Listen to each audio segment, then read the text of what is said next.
There's a couple of reasons why you might hit the ground first.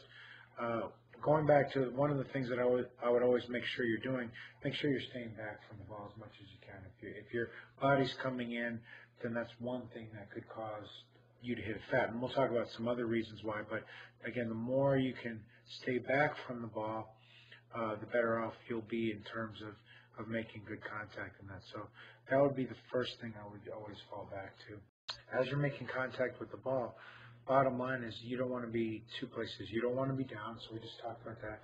Try and be as tall as you can. You also don't want to be behind the ball.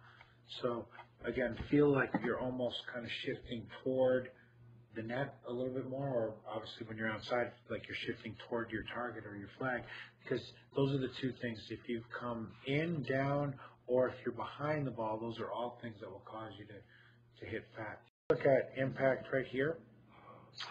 That's where you want your head to be. I mean, number one, you're definitely not behind the ball, so you're shifting toward your target really well, and you're also not down very much. So that's a tough combination, but that's where you want to be. If you can get to those two things, then you're going to be in pretty good shape. Too far behind. So it makes pretty good sense that if you're here, like on the right, when you make contact with the ball, you're less likely to hit behind the ball than one where you're behind it. So where your head is, in a sense, that's where your swing is going to bottom out. So if your head, like on the left there, is down and also behind it, you're a little more likely to hit fat.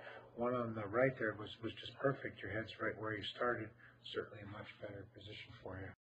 So a good exercise for you to practice this is to put your head on a wall. Obviously, with your head on a wall, you can't go toward the ball. You can't really go down. So it's just a good way to sort of feel what we want you to do as far as staying tall. Obviously, we also talked today about going toward your target. That's good too. I mean, that was probably the top priority, shifting your weight toward your target, in particular your upper body. But that head on the wall drill is a good one to stay tall.